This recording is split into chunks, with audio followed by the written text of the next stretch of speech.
Bienvenidas compañeras, compañeros a esta nueva emisión de Alternativas. El doctor Juan Falconi Puig, distinguido amigo, un jurista de mucho prestigio en el país, un académico de larga trayectoria, ha tenido la gentileza nuevamente de aceptar nuestra invitación para reflexionar sobre el deterioro del Estado de Derecho.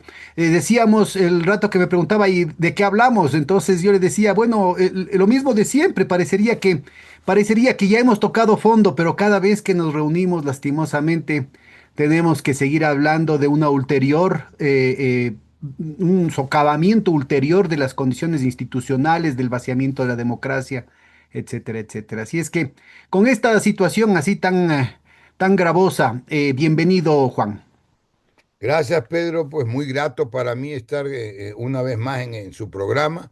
Realmente son programas de mucha profundidad, hay el tiempo suficiente y usted aporta, más que usted hacer una entrevista, usted aporta muy fuertemente a los comentarios, a las opiniones. Jalalenguas, Entonces, retrato ah, con jalalenguas, decía Francisco Febres Cordero, así es que un poco por ahí va la claro, cosa.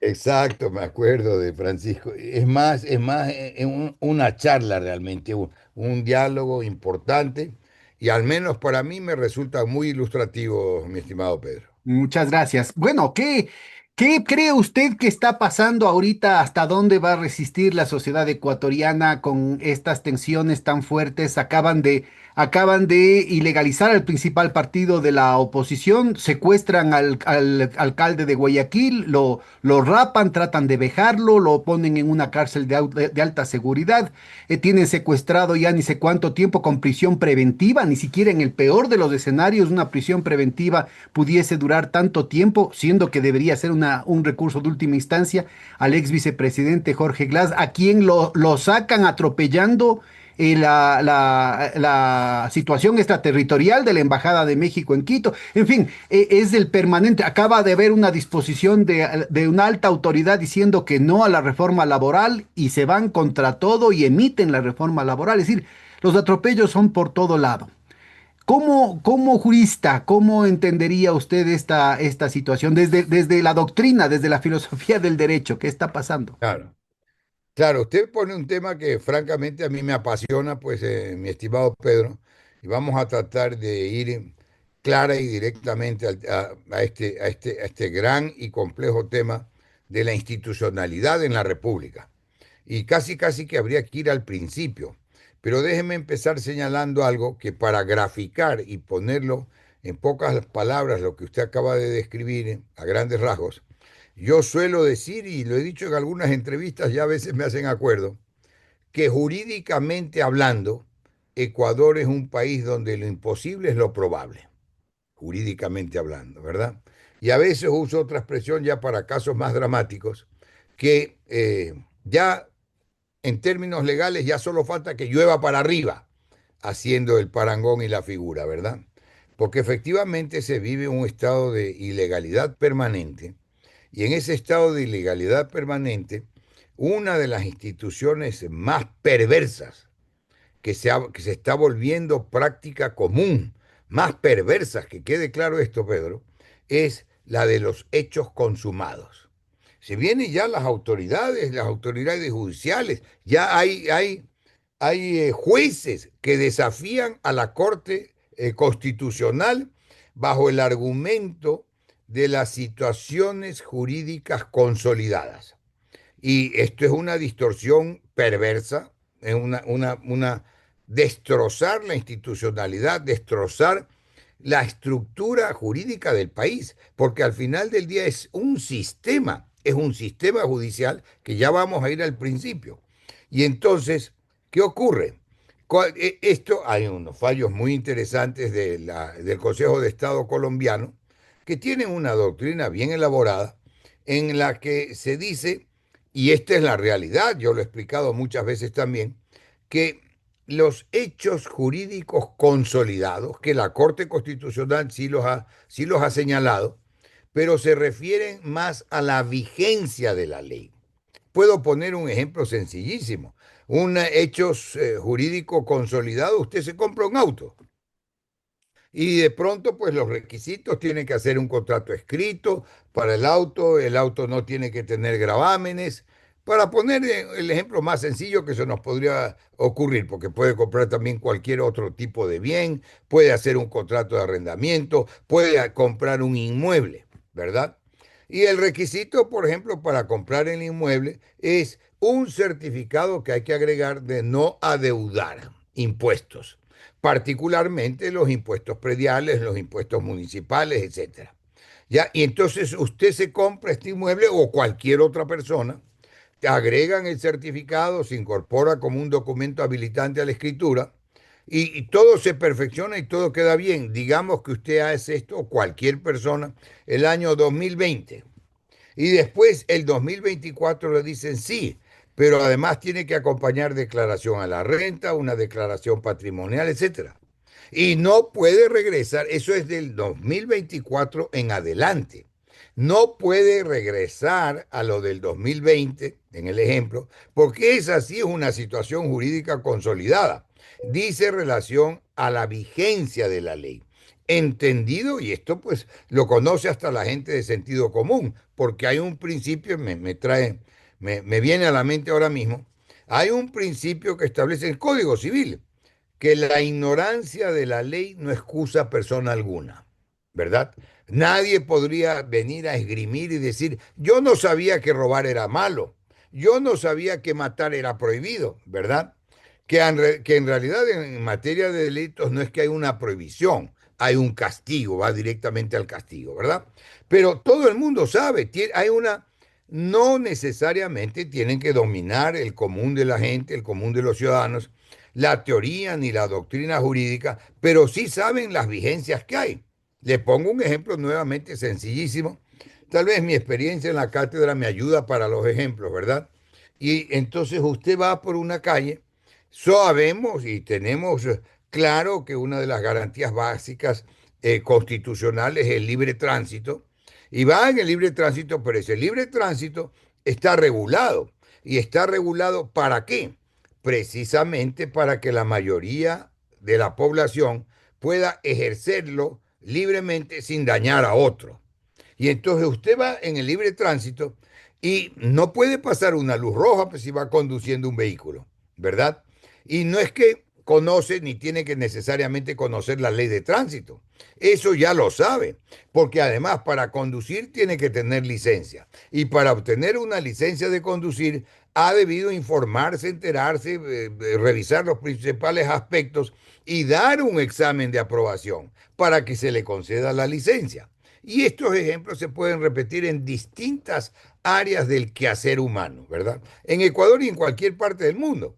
Entonces, la ignorancia de la ley no excusa a persona alguna. Nadie podría lugar, es que yo no sabía que era prohibido. Yo no sabía que era prohibido pasar una luz roja y por haberlo hecho puede causar un accidente. Y Y este es un ahí está. punto, discúlpeme que yo ¿Cómo le no? interrumpa porque, Todo lo porque que quiera interrumpa. de aquí se sostiene un tema que me parece que es crucial, el hecho de que en las acciones privadas se asume que se está actuando de buena fe y conforme a la ley. Cuando se firma un contrato, se asume que ese contrato es legal, ¿no? Es decir, Claro, no se puede hacer un contrato para asesinar a alguien, ¿no? Como ahora con la cuestión, lo obviamente. que está Y ya saliendo con el tendría tema un de objeto Villavicencio. ilegítimo. Entonces yo creo Claro. que es muy importante ubicar eso, es decir, toda la constitución, las leyes, todo el ordenamiento jurídico se supone que está implícitamente en un contrato, sea verbal o sea escrito, ¿no? Es decir, no es que el hecho de que yo lo haga, la costumbre, la mala costumbre, va a ser fuente de derecho. Claro, mire lo que acaba de decir, porque usted no es que lo voy yo aquí a lisonjar, ni mucho menos, Pedro, pero tiene un excelente criterio porque lo que acaba de decir lo voy a explicar más jurídicamente, ¿verdad?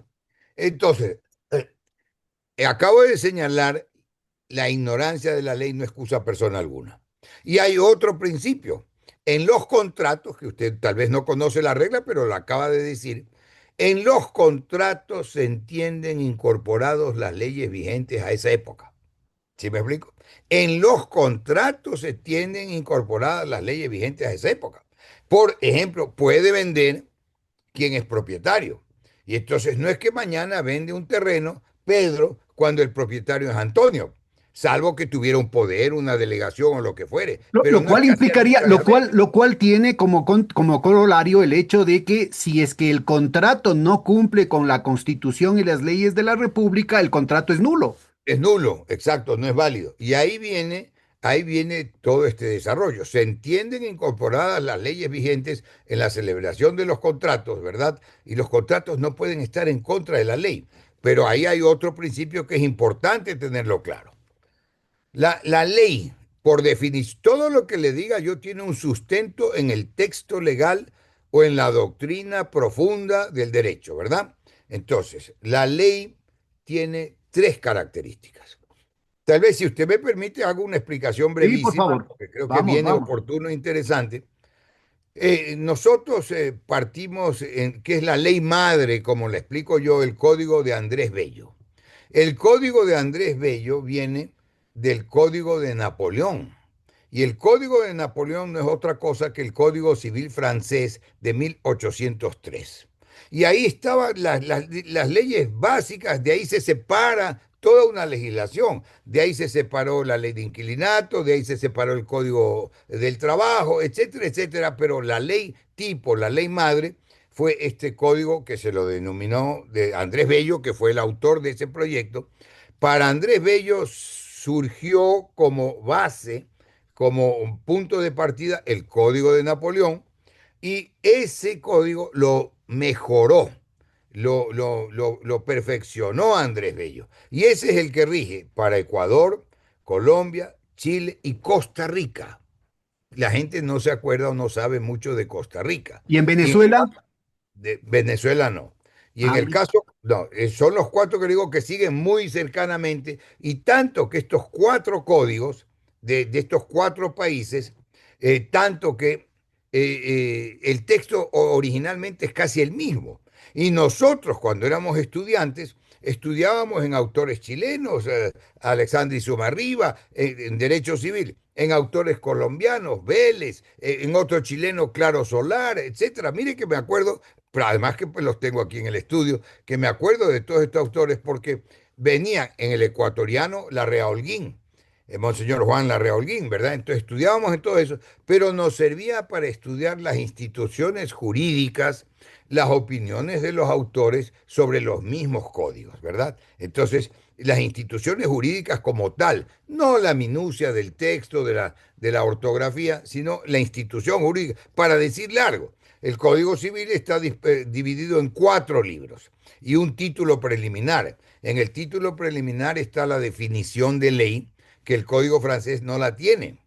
Y esto es importante, ya va a ver. La definición de ley, el que sirvió de modelo, el Código francés, no tiene, va directo a la vigencia de la ley, mientras que la es una definición, mejora de Andrés Bello. claro, es una mejora de Andrés Bello. Andrés Bello era un venezolano, pero que se desarrolló, hizo su carrera profesional y académica en Chile, porque escribió temas adicionales a lo estrictamente jurídico, ¿verdad? Era uno de esos personajes que viven para la cultura, para el pensamiento, para enseñar. Escribió mucho, como le digo, yo tengo por ahí algún libro que no es estrictamente jurídico, pero él es este autor.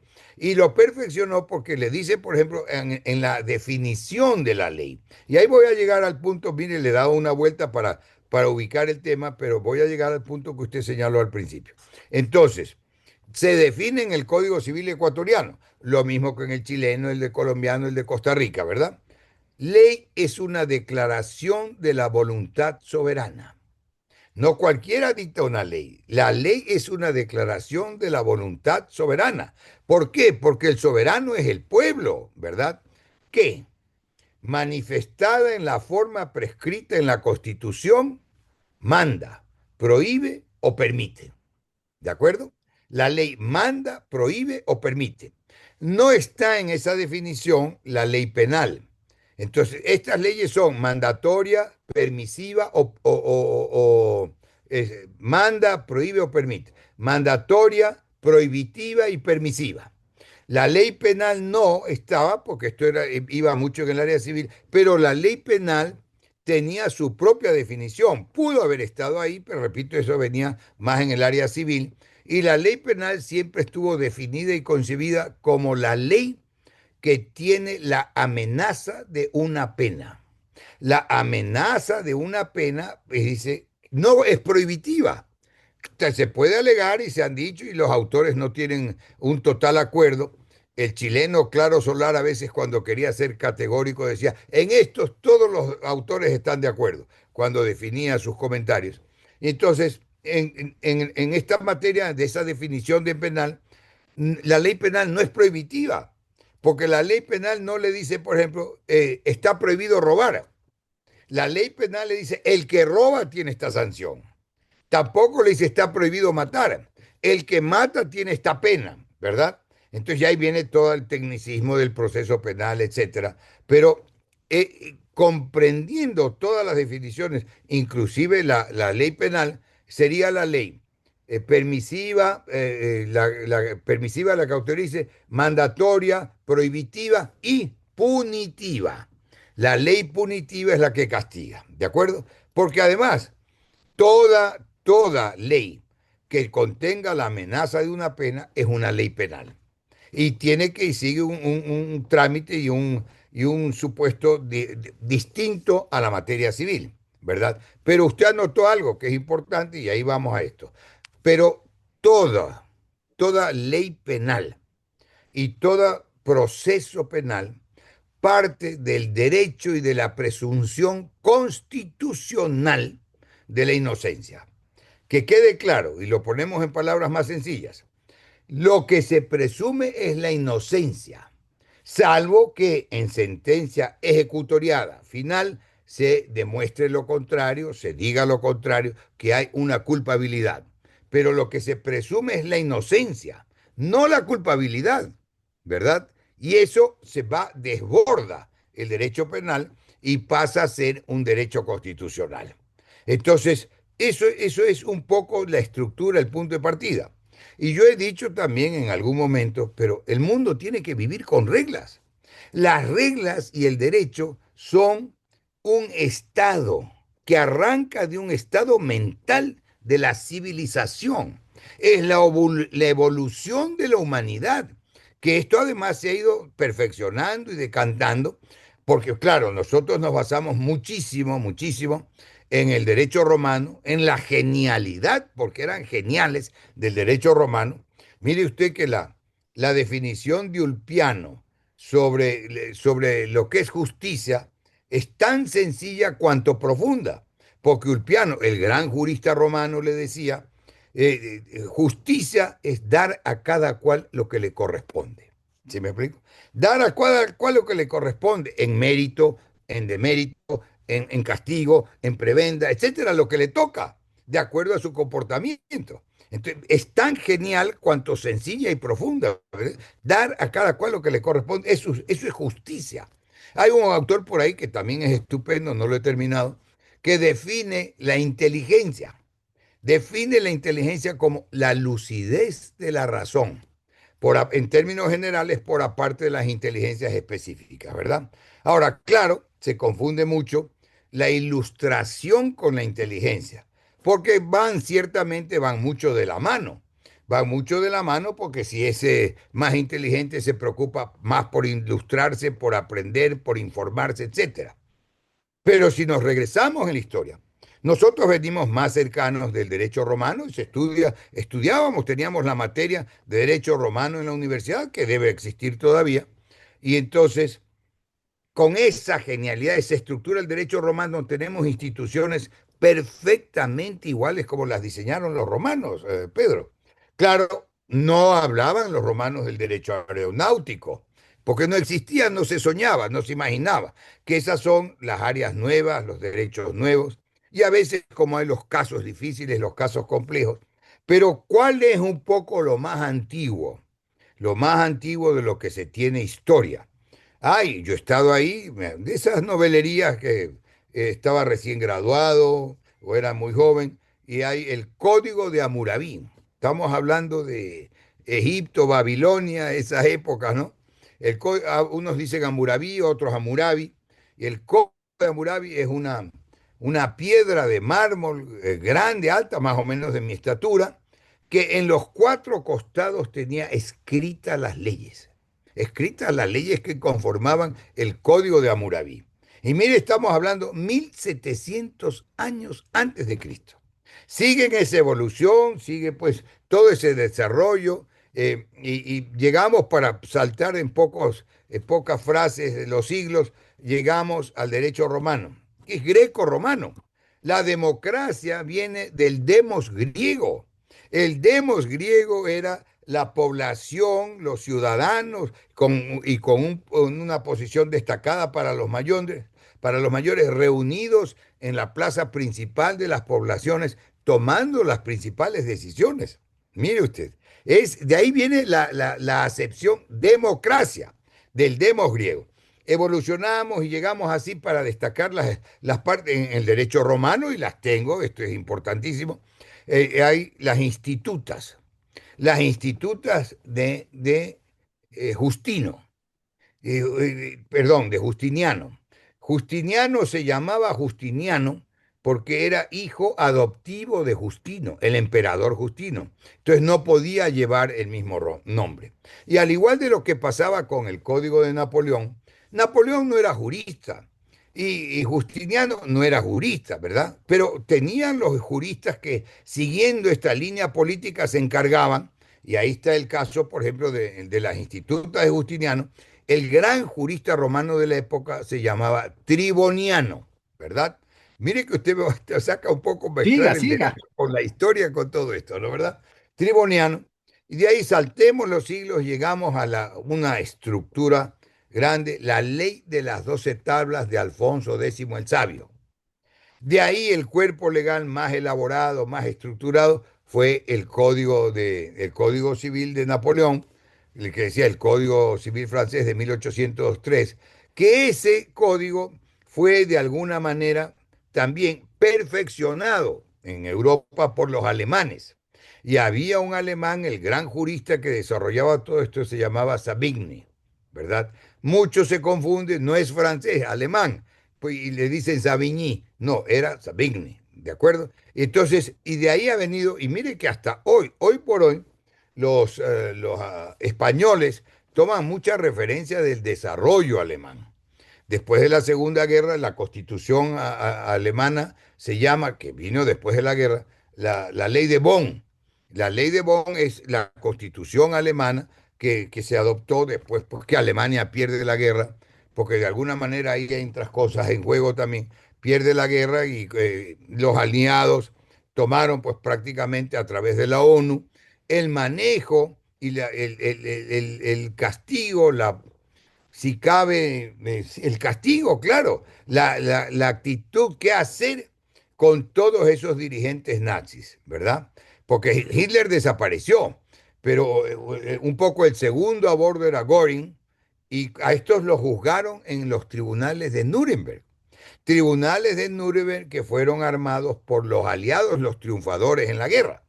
¿Verdad? Y ahí había coincidencia, pues es todo. Después vino la Guerra Fría, lo que se denominó la Guerra Fría, pero ahí había coincidencia de Estados Unidos y Rusia, porque eran parte de los aliados, Estados Unidos, Rusia, Francia, que son los que conformaron el Consejo y están en el Consejo de Seguridad de la ONU. ¿Verdad? Entonces podemos ir y ver de lo internacional a lo nacional para citarle a un autor español. Todo lo que le diga yo, Pedro, lo he leído, pues no es que me lo han contado, ¿verdad? Lo hemos estudiado. Y este tiene un estupendo libro, este autor español. Lo debo tener por aquí, porque yo tengo los libros con ficheros, ¿no? Y los tengo inventariados. Pablo de Lora. Pablo de Lora es un libro con una pasta verde que, para significar, y él se refiere básicamente al caso español, para significar lo que hoy por hoy pasa en el mundo en materia legal, en materia de derecho, ¿verdad? Porque una cosa es el texto legal, y el texto legal tiene que seguir el derecho, tiene que seguir la estructura, tiene que seguir la formación de la ley, el texto legal. Hoy por hoy vemos que el ejemplo es este. Hoy por hoy vemos leyes con faltas de ortografía, leyes que tienen 12 páginas de considerandos. Claro que el considerando es la motivación y hay que necesariamente, mandato constitucional también, hacer constar las bases, los motivos por los que se llega a tal o cual ley, porque inclusive cuando surge la duda de la ley, los debates en el órgano legislativo pueden ayudar a esa interpretación, ¿verdad? Cuando se hubiera que la duda no es tan fácil tampoco, que se puede producir, pero hay una regla de esa sabiduría, de esa genialidad de Andrés Bello y del Código Civil, que viene, pues tiene las reglas de interpretación de la ley y arranca por decir: las palabras de la ley se entenderán en su sentido natural y obvio. No se desatenderá su tenor a pretexto de consultar su espíritu. ¿Me explico? Miren la definición, porque sí, y con eso, creo que es artículo 18 del Código Civil. Con eso, que es el título preliminar, antes le decía, el Código Civil tiene título preliminar y cuatro libros. El libro primero de las personas, el libro segundo de los bienes y las cosas, el libro tercero de la sucesión por causa de muerte y el libro cuarto de los contratos, de las obligaciones, etcétera. Ahí está la culpa, se tiene, pues eso abarca infinidad, pues, se llama el Código Civil. Es que no le puedo decir todo de golpe, Pedro, no sé si me voy No, convirtiendo está de muy bien, está sobrepalabra. hasta aquí, yo creo que está dando un preámbulo, el marco general de toda la Ya, construcción esa ya, civilizatoria a la que estábamos haciendo referencia, ¿no? exacto, que porque es el arranque. Entonces, en el marco del derecho civil, abarca infinidad de áreas. Y esta es una de las principales diferencias con el derecho anglosajón. A Porque ver, mire, a ver, este es un tema muy importante, porque aquí hemos hecho claro, la tradición que estaba narrando hace un momentito, estamos hablando, ¿no es cierto?, de la cuestión babilonia, inclusive egipcia, después del tema greco-romano, luego viene de la evolución. La España medieval, luego viene Francia, luego viene Alemania, ¿no es cierto? Estamos hablando de la zona más bien heredera del Imperio Romano, para ponerlo así como Exactamente, centro de exactamente. gravedad. En cambio, el derecho anglosajón es otra tradición basada ahí sí en la empiria, en la jurisprudencia, y ahí sí hay otro Ahí tipo de vamos a eso. interpretaciones, ¿no? Exacto, pero vamos a eso. Entonces, y la costumbre. Y la En costumbre. nuestro sistema, la costumbre no constituye derecho. Y yo sí he dicho también lo que usted dijo hace un momento, de cuando en cuando, en algún alegato, menos las malas costumbres, pues no puede constituir derecho las malas costumbres, ¿verdad? Y la costumbre no constituye derecho, que en el sistema anglosajón, en cierta área, sí es mandatorio. Pero ¿dónde es esa área? Y esta es la diferencia fundamental que hay que tenerla claro.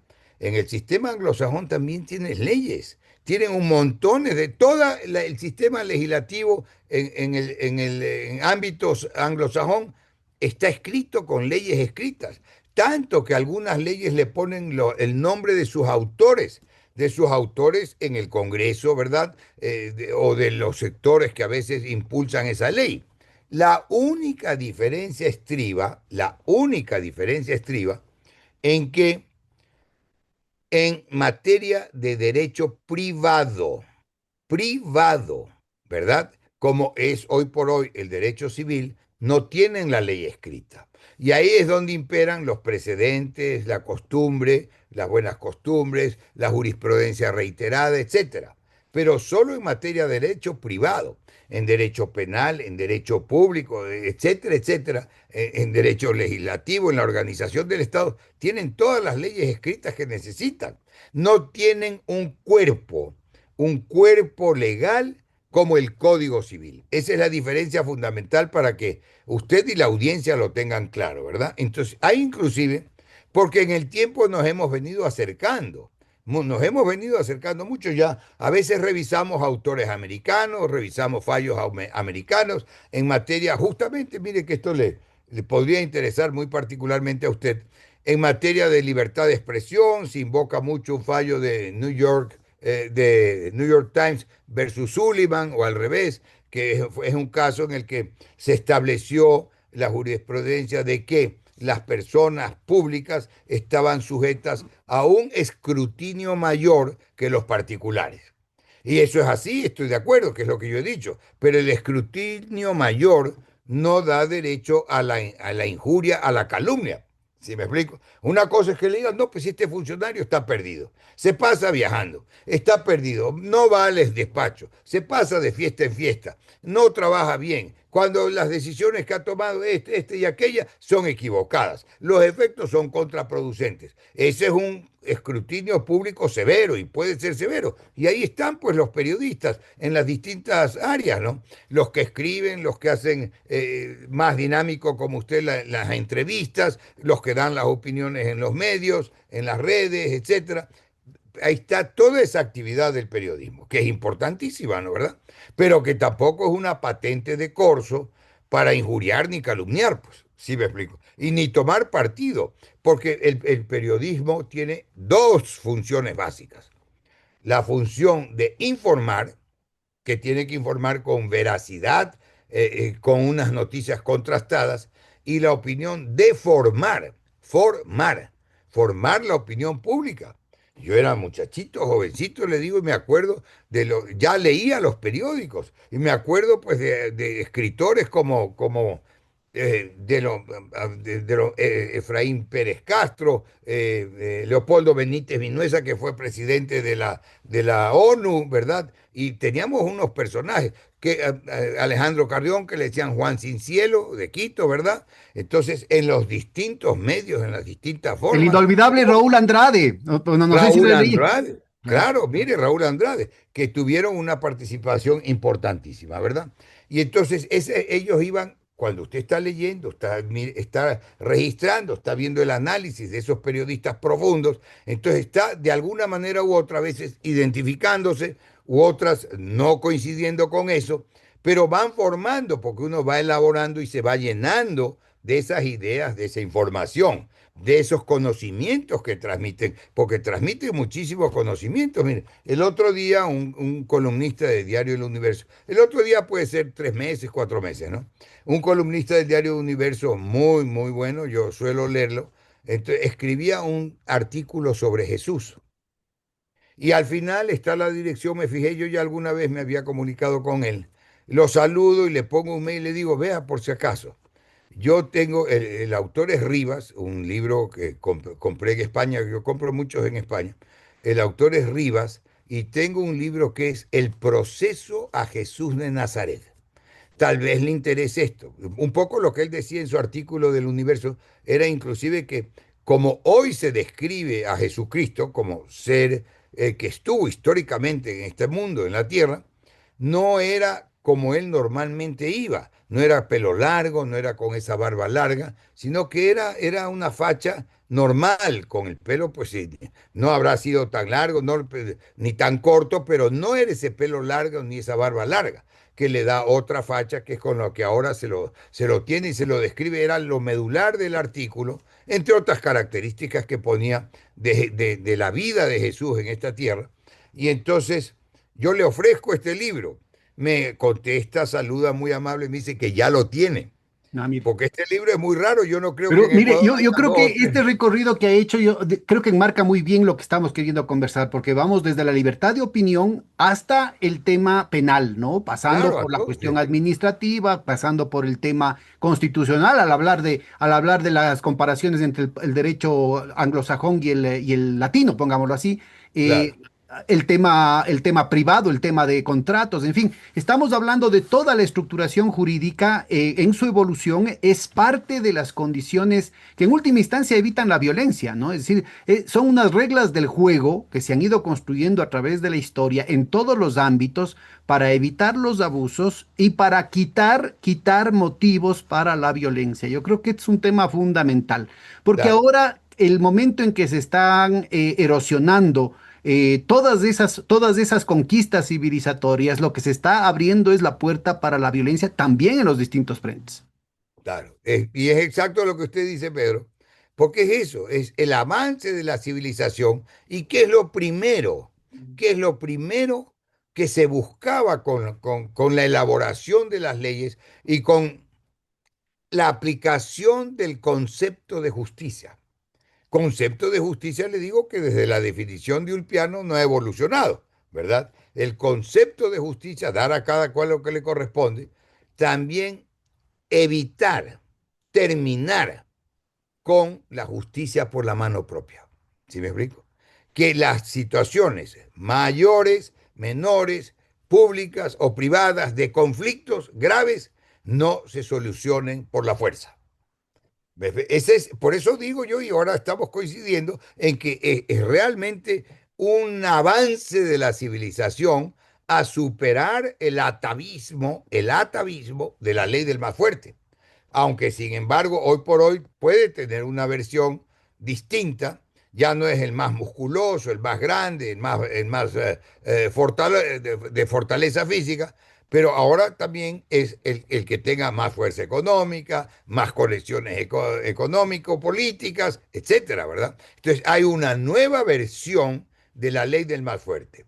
Pero no obstante, esta nueva versión de la ley del más fuerte, la inspiración de la juridicidad, del dar a cada cual lo que le corresponde, de establecer los mecanismos para la solución de controversias, para que no sea la justicia por la propia mano, sino una persona, llámese juez, pretor, como era en Roma o lo que quiera, una persona encargada de declarar el derecho y de hacer el derecho en una controversia. ¿Quién tiene la razón? A o B, ¿verdad? Si es una controversia mayor, si es una controversia política, ¿quién tiene? Porque ahí podemos pasar a la parte política, que es muy importante también Claro. en toda esa evolución histórica. Yo señalo, y lo he dicho, el hito histórico de la Revolución Francesa es de una trascendencia que hasta ahora la vivimos, que hasta ahora la tenemos, aunque hoy por hoy mucho se está distorsionando, mucho se está desviando, etcétera, pero los principios siguen siendo los mismos. Cuando hablamos de la... Y yo suelo hacer algo que es realmente justo, es histórico, hay que señalarlo, ¿verdad? Y hay que señalarlo. Hay un antecedente importante que normalmente pasa desapercibido a la Revolución Francesa. La Revolución Francesa es 1789. 1787, la primera constitución de Estados Unidos, la constitución americana, que con todo lo novedoso que fue a esa época, creo que tenía hasta hace poco 29, 30 enmiendas, algo así, porque le llaman enmiendas a todas las, no tuvieron constituciones nuevas, diferentes, sino que la misma la fueron enmendando y cambiando en el manejo dinámico de ese instrumento con el paso del tiempo, ¿verdad? Porque muchos conceptos han ido también evolucionando. Esto es un hecho cierto, ¿verdad? Entonces, esa Revolución Francesa tenía ya también entre una de sus consideraciones este aspecto de la Constitución de Estados Unidos contra todos los cambios que introdujo para esa época. Y tenía, y lo que es interesante destacarlo también, ¿verdad? Tenía a personajes dentro de Francia de todos los sectores. Y yo le voy a dar solo dos ejemplos. Tenía personajes que luchaban por terminar con la hegemonía del rey.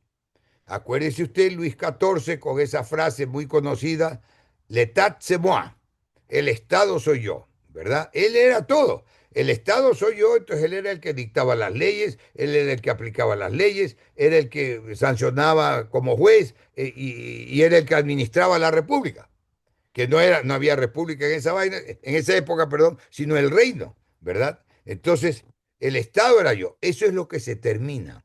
¿Qué es lo que se cambia como fundamental con la Revolución Francesa? El poder absoluto. El poder absoluto que pasa a aplicar esos principios de igualdad, fraternidad. Imagínense, igualdad, fraternidad. Porque Libertad, igualdad y fraternidad, ¿no? claro, una de las características típicas del Estado de Derecho es la igualdad. Y yo lo aclaro, pues para efectos didácticos, ya los que tienen mayor formación no requieren, pero sí se grafica un poco más esto, la igualdad. La igualdad, todos somos iguales ante la ley. Porque no somos absolutamente iguales, unos son gordos, unos son altos, otros son chiquitos, otras son mujeres, otros son hombres, unas son mujeres en estado de gravidez, embarazadas, otras son mujeres solteras, más jóvenes, etcétera, etcétera. O sea, no hay manera y por ley no pueden hacernos iguales. Pero ¿qué es lo que tenemos? Igualdad ante la ley. La igualdad de trato ante la ley, ¿verdad? Y en esa igualdad de trato ante la ley, que esto es muy muy importante tenerlo claro. No lo dicen los actores. No lo he leído por ningún lado. Es mi propia elaboración. Yo agrego igualdad ante la ley, totalmente de acuerdo, pero en las mismas circunstancias, en las mismas circunstancias, por justamente las diferencias que yo digo. El adulto mayor tiene un tratamiento distinto, es verdad, el menor tiene un tratamiento distinto. Eso se puede aplicar inclusive en términos tributarios. El que Bueno, más gana, más pero paga, justo, etc. justo este principio es el primero que empieza, digamos, esto que sería una piedra angular, ¿no? Porque estamos hablando, Claro, habrán miles de artículos, miles de instrumentos legales con su jerarquía y lo que sea, pero hay principios que son medulares, claro, hay piedras de toque, ¿no es cierto? Fundamentales en la claro que construcción sí. de la arquitectura legal de un país, de una sociedad. Y principios como este son tan fundamentales que si se lo vulnera en una parte, empieza a crujir todo el andamiaje. Vaya ¿Sí? todo el sistema. Y es, aquí en el caso del Ecuador me parece que ese es uno de los principios fundamentales que ha sido Claro. lesionado, ¿no? Vaya todo el sistema, pero sigamos a partir de la Revolución Francesa. Entonces, claro, yo decía, participó los principales personajes de esa época, que no decían, tenían que ser necesariamente del estado llano, para decirlo de alguna manera, o de una clase más alta. No, fueron, todos coincidieron. Y yo le puedo dar dos ejemplos, básicamente. El contrato social de Rousseau. Rousseau era un ciudadano que venía del estado llano, ¿verdad? Y el espíritu de las leyes del barón de la Brede y Montesquieu, que se lo conoce más solamente como Montesquieu, pero era noble, era el varón, era varón de la Brede y Montesquieu. El espíritu de las leyes es la obra clásica del que también la tenemos aquí, ¿verdad? Y está a la orden, aquí en mi biblioteca siempre está a la orden, con el único requisito que no salen de la oficina, no salen del estudio, ¿verdad? Inclusive mi hija fue alumna mía, pero y si quería estudiar tenía que venir al estudio, no salen. Claro, porque ahí hay el dicho que es muy popular, ¿no? Lo anoto para darle también un poco de sabor al comentario. No se sabe quién es más tonto, si el que presta el libro o el que lo devuelve. ¿Me explico?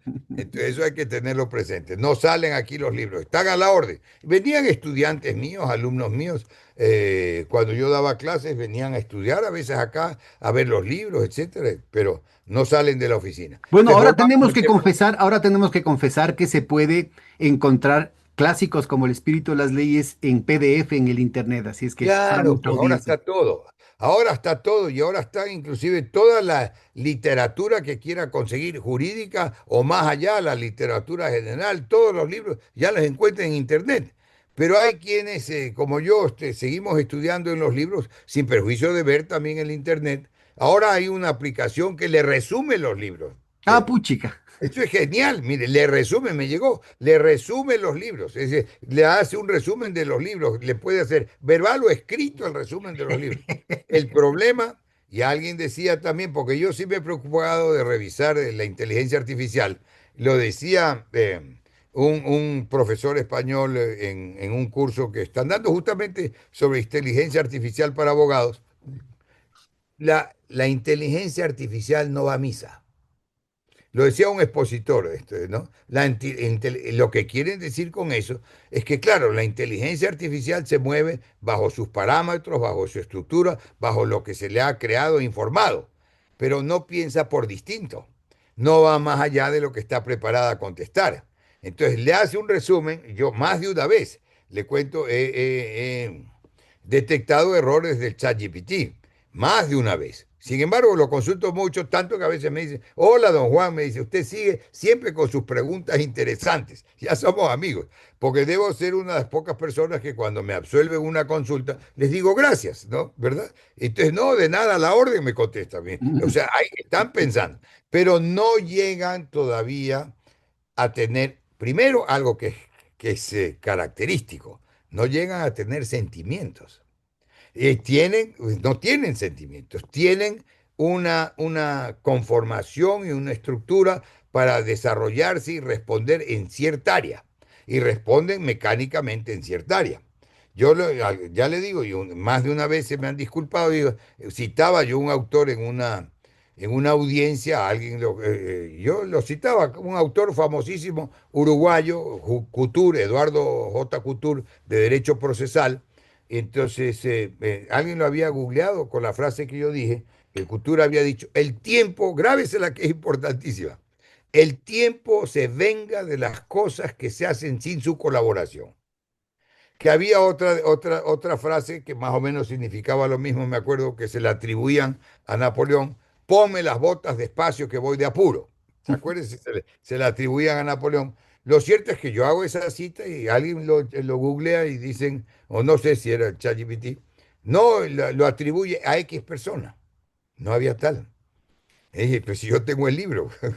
Y, entonces, se corrigió, rectificaron, cuando yo dije que esto no es posible, rectificaron que se habían confundido, que es normal, se confunden. Porque yo creo que, y mire, es que hay tantos temas para abordar con usted. Yo creo que tal vez el punto de partida, el punto de partida al llegar a esta evolución tan avanzada, que se denomina ahora inteligencia artificial. ¿Y por qué le denominan inteligencia?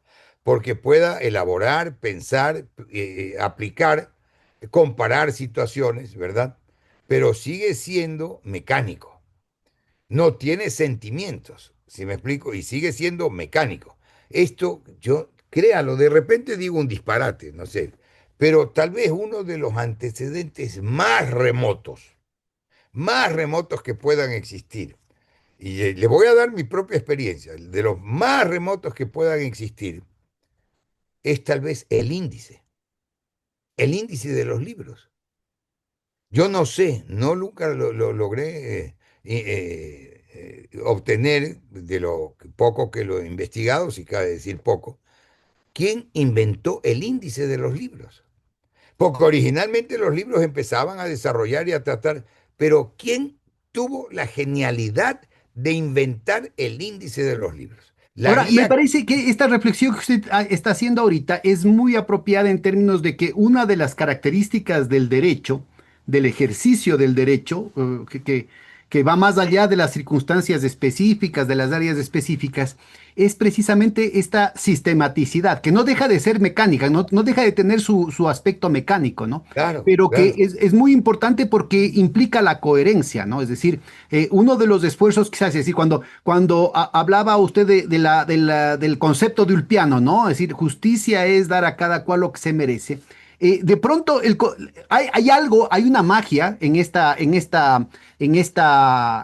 elaboración que le hace pervivir por siglos cuando probablemente ese Ulpiano pensaba a cada cual lo que se merece, pero estaba pensando, yo como soy amo de De su esclavos, época, claro, yo como soy amo de esclavos, ¿no es cierto? Me merezco los claro, esclavos, cosa que sería una aberración ahorita, a pesar de que existe, ¿no? Ahí está el tema de exacto, Furukawa, inclusive en nuestro país. Ahí está el claro. tema de Libia, ahí está el tema de todas las barbaridades que están provocando. Este, Y yo creo que es importante ubicar que, de todas maneras, ¿no es cierto? Hay un principio, aunque sea formal, hay un punto, hay una dimensión, aunque sea formal, en el derecho que le hace válido a través de los siglos, ¿no? Y que tiene que ver con esta sistematización, claro, con esta coherencia, ¿no es cierto?, a la que obliga el derecho. Y este es justamente uno de los temas que me parece que deberíamos tratar con profundidad ahorita, que es el hecho de que, no, pero a ver, miren, eso le están haciendo a ese político y como a mí me cae mal, que le hagan nomás así, ¿no?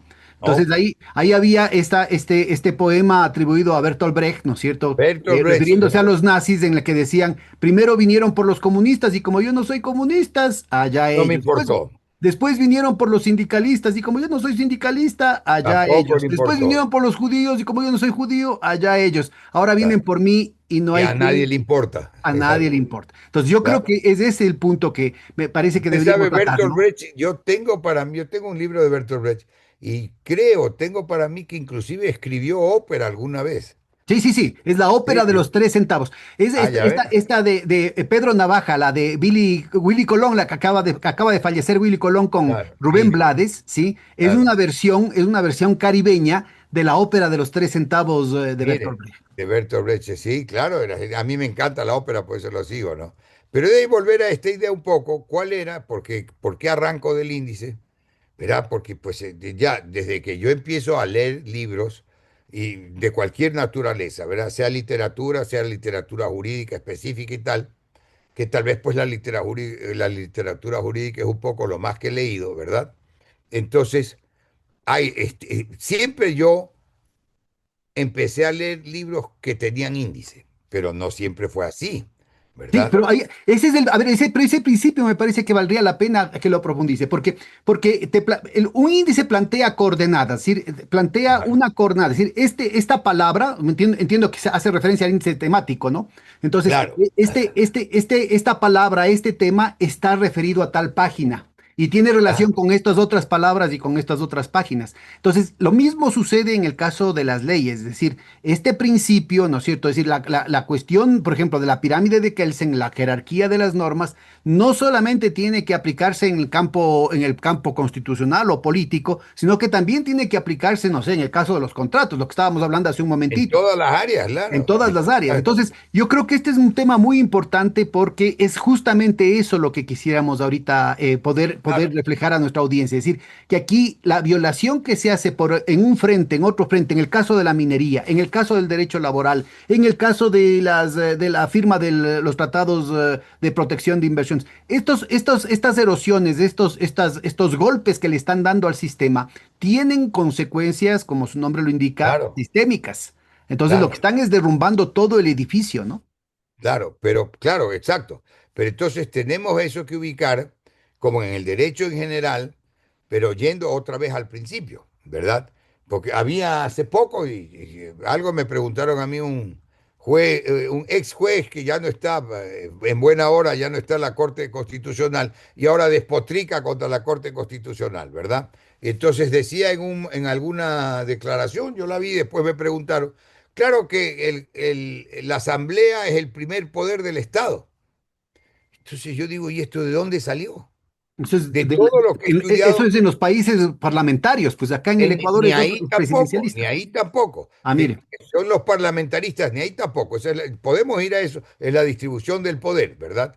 El poder es uno solo y reside en el pueblo a partir de la Revolución Francesa. ¿Me explico? Mm. El poder es uno solo, reside en el pueblo, ¿verdad? No hay primero, segundo ni tercero, porque justamente se divide el poder, se independiza el poder y por eso se habla originalmente de los poderes del Estado, siendo siempre uno solo el que está en la soberanía y radica en el pueblo. Y el poder reside en el pueblo. Ese poder, pues no puede, y peor con el avance moderno, el crecimiento de la población, no puede distribuirse ni tomarse las grandes decisiones como en la época del demos griego. Entonces ahí viene el poder representativo, la democracia representativa, ¿verdad? Pero se va conformando hoy por hoy, pero cuando digo hoy por hoy estamos hablando 40, 50 años a esta parte, no se habla ya de poderes del Estado, porque es uno solo, sino de las funciones del Estado. Y entonces el poder del Estado es uno solo, reside en el pueblo y se reparte en funciones para que pueda ser fácil manejarlo, fácil distribuirlo, fácil hacerlo viable.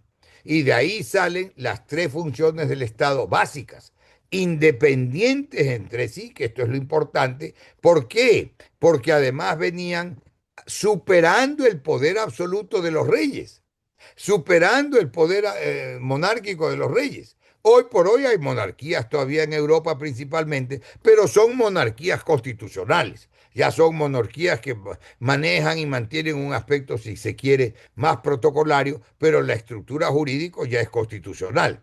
¿Ya? Entonces, el poder se va repartiendo en las funciones y ya salen las tres clásicas. La función legislativa, la función ejecutiva, que es la que maneja el Estado, y la función judicial, que son los jueces, el sistema de justicia. ¿Para qué? Para separarlos, que los jueces no los maneje el rey.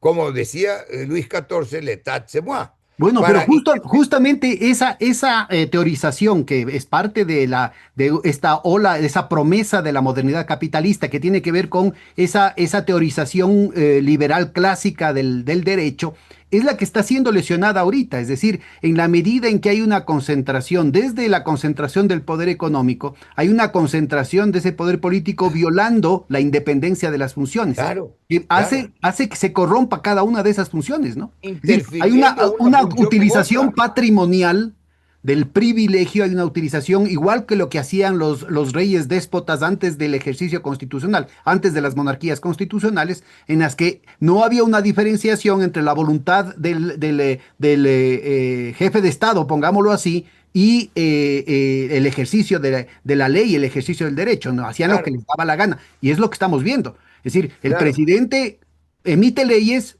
para perdonarse impuestos a sí mismo. Deja de haber la igualdad ante la ley de todos los ciudadanos, ¿no? El presidente define, por ejemplo, en el caso de las capturas de embarques de cocaína, por ejemplo, a cualquier hijo de vecino, si le encontraran una vez, pues estaría fregado teniendo que dar explicaciones, pues no. Pero acá a las empresas de la familia del presidente, la familia Novoa, le encuentran 5 veces y no le da la gana de dar ninguna explicación nomás, pues. Y más bien se encarga de decir la típica del ladrón que dice el ladrón está al frente para denunciarlo, ¿no? Entonces, yo creo que es muy importante el ir ubicando esta cuestión. A ver, ¿cómo es lo que operan estos principios a los que usted hacía referencia? La igualdad ante la ley en las mismas circunstancias. El tema del principio de la separación de funciones, pero que el poder reside en el pueblo. Si es que el pueblo se pronuncia, por ejemplo, a favor de la continuación de la Constitución, los principios de la Constitución tienen que ser respetados. Si el claro. pueblo se pronuncia en el plebiscito para que no haya la presencia de fuerzas extranjeras, pues ese principio tiene que ser respetado. Si el pueblo se pronuncia para que las autoridades no puedan tener negocios en offshore, ese principio tendría que ser respetado. Cuéntenos un poquito de esta Claro, situación. porque la soberanía reside en el pueblo, pero con todos estos aspectos que van desfigurando la concepción original del derecho. No sé si cité a Pablo de Lora o no. Sí, Sí lo cité, pero no creo que lo expliqué, a ¿verdad? ver, Este autor español, Pablo de Lora, tiene una obra. La obra que yo he revisado, pues es un escritor de derecho español que tiene más producción de literatura jurídica, pero la obra a la que yo me refiero se llama Los derechos en broma. Los derechos en broma. Mire. Y eso está, imagínense, hoy por hoy, esa es una obra que salió el año pasado, el anterior, apenas salió, yo la conseguí, la compré en España, los derechos en broma, para significar, qué es lo que se está dando en muchas partes, porque no solo es Ecuador, para significar lo que ocurre. Él se refiere al caso español, imagínense. Los derechos en broma, para decir, los derechos no valen nada, pueden ser una broma, pueden ser y a veces una broma de mal gusto. Entonces, estamos, y en Ecuador estamos en una crisis de legalidad tremenda. Y en una crisis de legalidad que en la función del Estado, a la que le toca velar por la legalidad, que es el sistema judicial. A ver, mire, el Consejo de la Judicatura, es que es todo tan atado, pero el Consejo de la Judicatura fue creado por una ley particular. En otros países se regó por América Latina. En otros países se llama Consejo de la Magistratura. Es decir, ya estaba en la codificación de la Constitución de 1993, ya estaba contemplado el Consejo de la Judicatura, que nació por una ley especial, una ley particular. ¿Qué es lo que quería? Porque el aspecto era válido, saludable. Ahí viene la prostitución de las instituciones jurídicas, cuando se desvía su razón de ser, se desvía su organización original, su concepción original. Entonces, ¿qué tenía que hacerse cargo el Consejo de la Judicatura? De la administración y gobierno del sistema judicial. En la administración y gobierno venía todo el aspecto disciplinario, etcétera, etcétera. Pero en la práctica y de lo que hemos visto en los últimos tiempos, se convirtió en un instrumento de podredumbre judicial, ¿verdad? Y ya no se puede acudir a ese órgano para pedirle sanción a un juez, para presentarle una queja, una denuncia, porque se manejan todo en componendas y ahí vienen las bandas judiciales, la que se denunció ya hace tiempo, las bandas de jueces que pertenecen a una especie de bandas organizadas de jueces, que no reciben más instrucción que la de los intereses particulares, para no ser grosero, ¿verdad? O del Bill Metal, porque el sistema, simplemente el sistema judicial no vale para nada. Y ese es el tema hoy por hoy. Y esa es la crisis tremenda del sistema de justicia. Los jueces no rinden cuentas a nadie y hacen lo que se les da la gana. Entonces, tiene para que quien está llamado en este desarrollo de lo que se consiguió en la Revolución Francesa, quién está llamado a velar por la legalidad, por el imperio de la ley, etcétera. Los jueces. Pero los jueces aquí están realmente comprometidos de una manera desastrosa. No importa la justicia, el texto claro, el texto exacto de la ley lo quieren distorsionar de la manera más audaz. Y los casos son un montón. Los casos son un montón. Y yo los veo también, los sufro en el ejercicio práctico. ¿Me explico? Entonces, ahí hay que hacer un cambio profundo. Y yo suelo decir también, somos las personas quienes movemos las instituciones. Y ahí arranca del ejemplo, ¿verdad? Porque si cuando está la desviación del poder, cuando está la desviación del poder para la independencia de poderes, también en el sistema democrático están previstos los mecanismos. Acuérdese usted que Lazo estaba en la mitad, Guillermo Lazo, en la mitad de un juicio político, de un proceso de fiscalización política en la Asamblea, lo que hoy se llama Asamblea, que siempre fue en nuestro sistema el Congreso, ¿verdad? Pero yo generalmente digo un poco en términos genéricos para no entrar en estas disquisiciones, el órgano legislativo. Estaba en la mitad y lo disolvió. Y déjeme hacer otro paréntesis ahí, porque ayer, anteayer, oí una entrevista de ahí de un economista, ¿no? Que hablaba de la constitución del siglo XXI.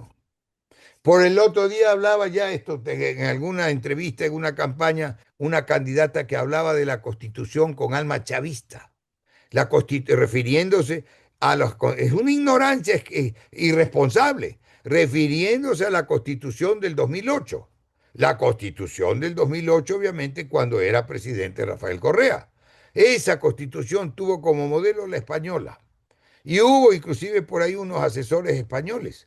¿De dónde la sacan con alma chavista? ¿De dónde la sacan con el siglo XXI? Y lo dicen como gran verdad, haciendo gala de una ignorancia absoluta. Es más, acá algún momento estuvo un amigo acá, Fabio Marcelli, un jurista italiano muy reputado, muy activo durante su larga vida en la defensa de los derechos humanos y de las mejores causas, y él hacía caer en cuenta que la Constitución ecuatoriana tiene mucho de la Constitución española y la Constitución española tiene mucho que ver con la Constitución italiana.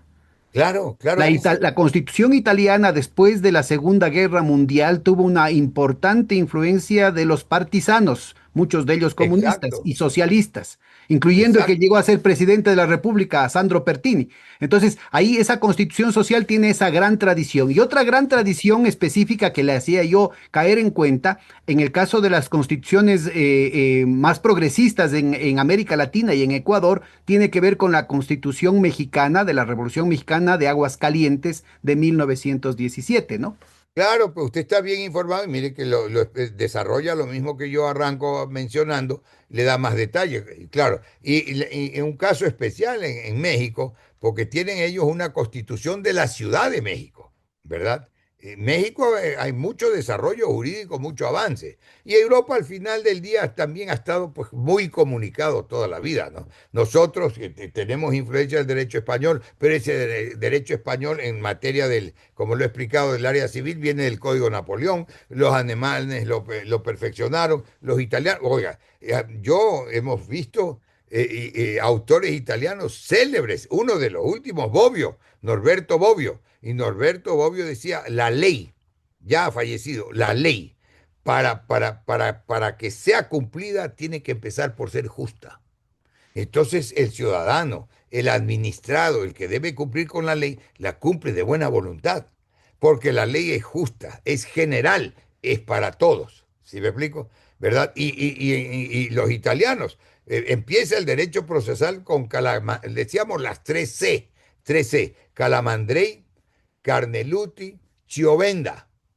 Y yo agregaba a esas tres C de los grandes procesalistas italianos, la de Couture, un latinoamericano, Eduardo J. Couture, que también Y es este escritor. uruguayo al que acaba de mencionar, El ¿no? uruguayo que he mencionado, yo estuve alguna vez en la biblioteca de la casa de él, fallecido pues ya mucho antes que eso, ¿no? La biblioteca, en esa casa vive la hija, y un día tuvo la gentileza, estábamos en un congreso de abogados en Punta del Este. La hija no es abogada, pero es casada con un conocido abogado uruguayo, y entonces yo ya me regresaba para Ecuador, venía necesariamente por Montevideo a tomar el avión, y tuvo la gentileza, había ahí un personal de servicio, cuidadores, tuvo la gentileza de ofrecerme que visite la biblioteca de Couture. Couture, realmente uno de los más grandes abogados latinoamericanos, era citado aún en fallos europeos, le digo, ¿no? Entonces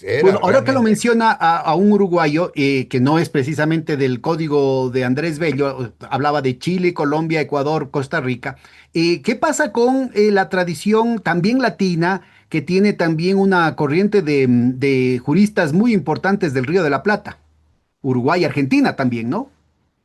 claro, no, pues en Argentina y ¿Cuáles también son las están grandes aquí, pues diferencias que usted tengo encuentra entre Palacio. esas dos tradiciones que ambas son latinas, pero que conviven en paralelo en América Latina?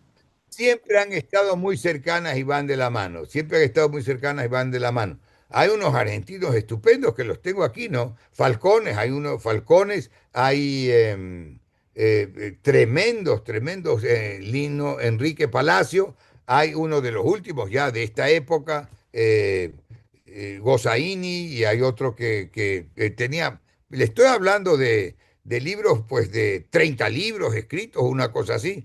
Yo apenas llegué a 10, ¿verdad? Y eh, hay, hay un tema sumamente importante, de uno que la esposa, yo los conocí personalmente, era juez. La esposa que trajo teorías nuevas, tienen muchísimo avance. Se me escapa ahorita el nombre, pues son tantos, se me escapa ahorita el nombre. Hay uno que tiene pues 10 tomos de este ancho cada uno, Alsina, Hugo Alsina. Todo esto que le digo son argentinos. Pero este que es genial, acabo de recuperar el modelo. Mario Augusto Morelo. Mario Augusto Morelo. Si no me equivoco, 120 libros, entre 120 y Misericordia. 130 libros escritos.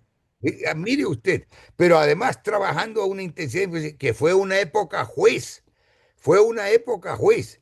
Mario Augusto Morelo, genial. Yo alguna vez estuve también en un congreso en Buenos Aires, en la Universidad de Buenos Aires, y se hacía en homenaje del profesor Morelo, ¿no? Realmente geniales, ¿no?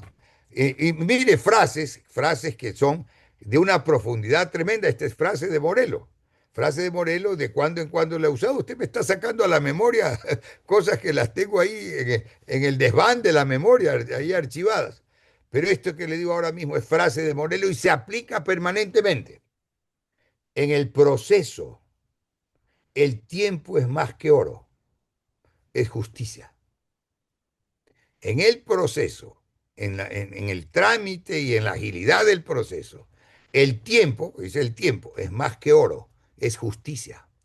Por ahí vienen tantos dichos y tantas variantes, es decir, bueno, justicia que tarda no es justicia.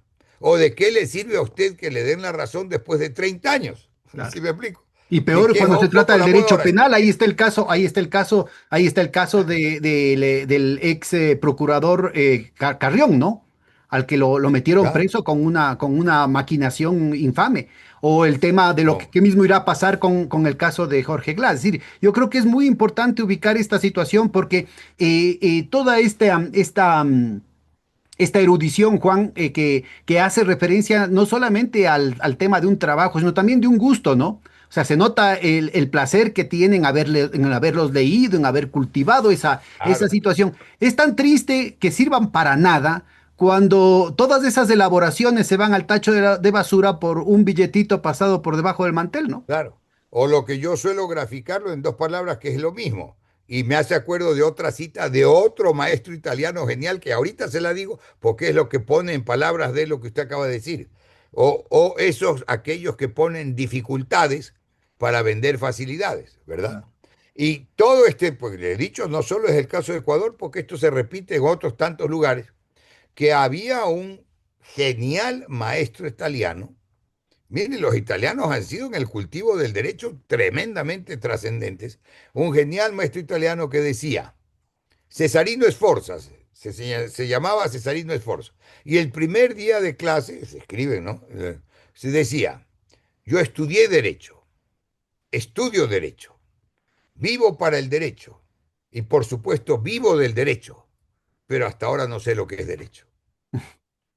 Cuando toda esa teoría de siglos, se las debarata un juez pícaro, ignorante, en una providencia de dos renglones, con Ahora, falta de mire, ortografía. los anticuerpos, porque lo pasmoso de esta situación es que esto sucedería como que alguien digamos, tiene metido en su cabeza alguna cosa y se le ocurre y a otro se le puede ocurrir a otra cosa, pero justamente al tener esta visión nos olvidamos de que estamos hablando de siglos de elaboración como parte Claro, de los mecanismos de autodefensa y de perfeccionamiento de civilización, una civilización que ha pasado carros y carretas, es decir, que ha pasado por la explotación de los esclavos, que ha pasado por el feudalismo, que ahora está en el capitalismo, que en su momento denigró por cuestiones de raza, por cuestiones de sexo, por cuestiones de religión. Es decir, con todas estas cuestiones ha habido una pervivencia de ciertos principios, que es a los que estábamos haciendo referencia hace un claro, momentito. claro, Pero entonces yo lo que ubico es que a lo largo del tiempo, lo que ha habido también es una capacidad de respuesta de la sociedad para defender lo defendible, digamos, para ir perfeccionando lo perfectible, para ir defendiendo lo defendible, para ir escogiendo cuáles son los mejores, los más altos acumulados históricos, digamos, de estos procesos, y que en cierto momento, como ahora en el caso del Ecuador, en tan poco tiempo, ¿no es cierto? Y simplemente se ha jugado arcos abandonados, es decir, no ha habido nadie que claro, salga a defender este tema. Entonces, claro. habría una comunidad epistémica para decir alguna cosa, es decir, las escuelas de derecho, los colegios profesionales, las facultades de derecho, en fin, las personas que viven, que trabajan en ese tema, que forman un conglomerado de especialistas que particularmente, como usted nos está contando, en lo cotidiano están viviendo ese deterioro, ¿no? Y el hecho de que Deterioro. de que no sirve para nada años de estudio, no sirven para nada miles de páginas de lectura, porque a la final la cosa se resuelve con un billetito o con una amenaza.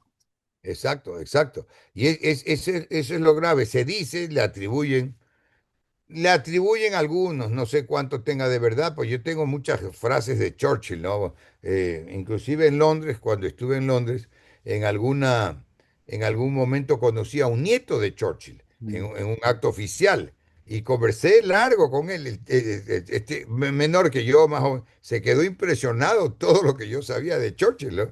Y hay una frase que es estupenda, ¿no? Que el político piensa en las próximas elecciones. Para que le quede esto grabado, pero el estadista piensa en las próximas generaciones. Mire la diferencia, mire la profundidad en una frase, ¿verdad? Y se atribuye a Churchill haber dicho que el sistema democrático de gobierno era malo, era muy malo, pero que no se había inventado nada mejor. Y esa es la verdad, termina siendo. ¿Qué se ha inventado? Porque podemos por ahí perfeccionarlos, pero ¿qué se invente mejor que la igualdad ante la ley? ¿Qué se invente mejor que para terminar el poder absoluto se reparta el poder en las funciones del Estado? ¿Verdad? Que sean independientes entre sí, porque esa es la garantía para el ciudadano. Mire los principios que se han vuelto casi, no quiero mezclar, porque muchos principios jurídicos vienen de religiosos, ¿verdad? Hay un momento en que hay una identificación fuerte, ¿verdad?, entre los principios religiosos y los que se tornan principios jurídicos. Y mire que también metiéndole algo de historia ahí también, en la vida de Jesucristo, y hay evangelios que hablan de que Jesucristo peleaba y propugnaba esa historia de paz, amor, justicia y derecho, ¿verdad? Y fíjese que igual en la vida de Jesucristo, en vida, quien condena primeramente a Jesucristo, pero quedó un poco en el aire, medio indeciso, es el Sanedrín judío. El Sanedrín era una especie de organismo político religioso, una especie de congreso, pero con formación y con inspiraciones y decisiones religiosas. Y cuando el Sanedrín, que ya tendría que haberse pronunciado, se abstiene, lo pasa la autoridad romana, que convivían, ¿no? ¿Verdad? La autoridad romana, Pilato, ¿verdad? Y de ahí pasa, y de ahí va a la sanción de la autoridad romana. Cuando se lava las manos Pilato, pues como se lo grafica, pasa a la autoridad romana y lo condenan a Jesucristo, hecho histórico, Bueno, ya ¿verdad? el Sanedrín lo condenó en realidad, ¿no? Es decir, lo que él hace es simplemente Prácticamente, claro, validar la sanción que le había impuesto el que Sanedrín. lo Ahora, pasó a la autoridad yo romana. creo que es crucial el ubicar estos referentes para entender el hecho de que tienen también un efecto de bucle, ¿no? Porque a la final, a lo largo de la historia, digamos, lo que ha venido funcionando como un tema de derecho, por un lado tiene la relación entre los poderosos y los débiles, ¿no? Y entonces ahí había esta cuestión de Le Cordonnier, que alguna vez ya lo había mencionado acá, es decir, que entre el poderoso y el débil, entre el rico y el pobre, la ley libera, la norma libera y la libertad esclaviza, porque pueden hacer lo que les da la gana los más fuertes. Vean lo que está haciendo ahorita Estados Claro. Unidos con Venezuela, con Irán, en fin. Entonces, yo creo que a nivel interno, ¿no es cierto? Ahí hay un punto que es fundamental, es decir, se está violentando, por ejemplo, ahorita la ley, el Código de Trabajo, estamos hablando de más de 80 años de vigencia, pero está violentándose ahorita un decreto de Baquerizo Moreno, al que difícilmente se le puede decir que sea comunista, ¿no? De Claro, 1916 con el tema de las 8 horas laborables. Entonces, yo creo que Alfredo aquí Vaquerizo Moreno. Alfredo Vaquerizo Moreno. Entonces yo creo que es muy importante el ubicar estos referentes históricos, porque no estamos hablando, es importantísimo tomar distancia respecto a la polarización y a toda esta situación tóxica que este clima tóxico que impide el debate argumentado en el país, ¿no? Entre correístas, anticorreístas, gobiernistas, antigobiernistas. Aquí estamos hablando precisamente con estos referentes, en muchos casos de miles de años de antigüedad, de latitudes Claro, muy distintas para entender, ¿no es cierto?, la importancia de elevarnos por encima de las circunstancias el específicas, origen de las instituciones, el claro. origen de las instituciones. Ahora, yo creo que aquí hay un elemento adicional, que ya no es solamente entre los ricos y los pobres, entre los poderosos y los débiles, sino que también dentro de los poderosos se empieza a lesionar condiciones de convivencia, ¿no? En última instancia, el propio Estado no solamente que sirve para mantener, digamos, a los pisados del poncho a los de poncho, digamos, sino que también sirve para mantener condiciones mínimo de paz entre los oligarcas, entre sus pares, digamos. En su momento, en caso, cuando Claro. ahí está el tema de la tragedia de Romeo y Julieta, ¿no? Entre los Capuleto y los Montesco, ¿no es cierto? La cosa se resuelve con Claro, la daga.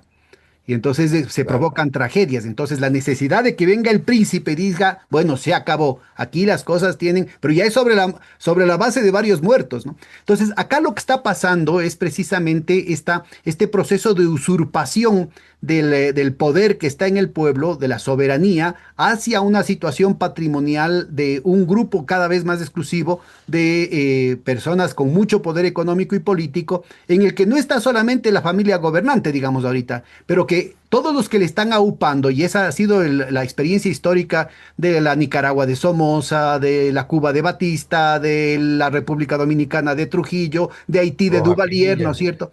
Que todos los que dicen, bueno, aquí hay que ponerse todos las pilas porque nos va a tocar parte del banquete y no se dan cuenta que al final del día pueden ser ellos del banquete, ¿no? Y cada vez empieza a haber una situación de la mal utilización del aparato estatal, de las leyes, de la justicia, para favorecer a ciertos sectores, ya no solamente yéndose en contra de los débiles, sino también yéndose en contra de familias poderosas. ¿Cómo ve usted esta situación, esta dinámica, ¿no? De perversión del derecho, de perversión de las instituciones, que ya no solamente opera la ley del embudo, digamos, la parte ancha para los de arriba y la parte angosta para los de abajo, sino que ya empieza dentro de los de arriba, dentro de los círculos de arriba, empieza a haber una situación cada vez más asimétrica de instrumentalización como arma de todo ese aparato.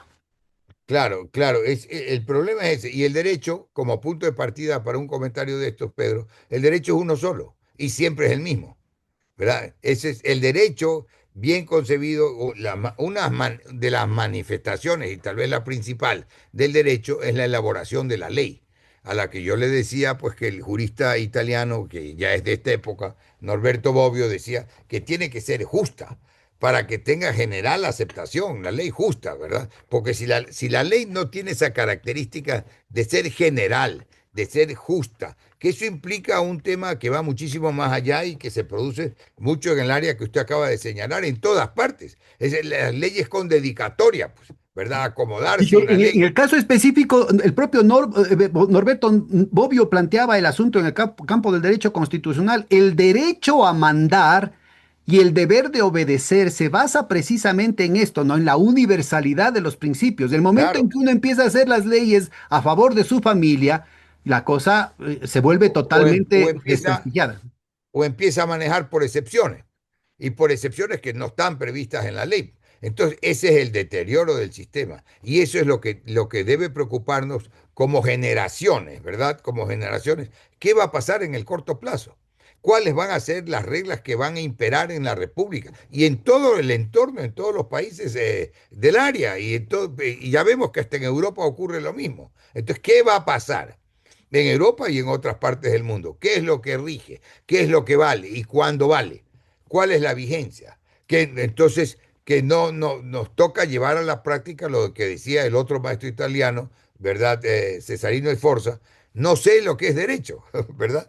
Un hombre que dedicó su vida al derecho, a enseñarlo, a estudiarlo, a trabajar en el derecho, a vivir del derecho, a vivir para el derecho, y llega un momento que ante todo el fracaso del entorno, pero no fracaso de buena fe, sino a todo el fracaso deliberado, porque no se respete un sistema que se ha jurado respetar, ¿verdad? Porque de una manera u otra los funcionarios juran respetarlo y los que no son funcionarios, los que estamos en el estado normal, tenemos la obligación de cumplirlo también. Pero mire que nosotros hemos tenido ejemplos que yo los doy. Hemos tenido ejemplos. No voy a elaborar ejemplos jurídicos uno tras otro porque no terminaríamos, pero ejemplos, por ejemplo, en honradez, en materia de honradez. Puede haber mil críticas, mil opiniones y mil variaciones respecto de Velasco Ibarra, pero el hecho histórico de que fue 5 veces presidente, ¿verdad? 5 veces presidente.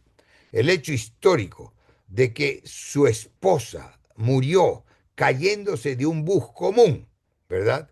Y el propio Velasco 3 o 4 meses después murió de pena, ¿verdad? A un personaje que fue 5 veces presidente, que muera en esa pobreza. Y yo creo, para dar ejemplos ecuatorianos, porque hay a través del mundo muchísimos, pero para dar ejemplos ecuatorianos, inclusive, voy a terminar con un aspecto muy particular mío.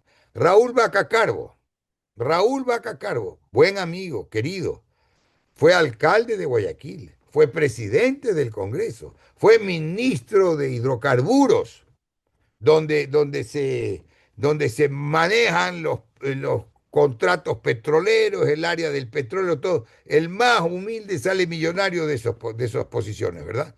Raúl Vaca Carbo murió en la pobreza.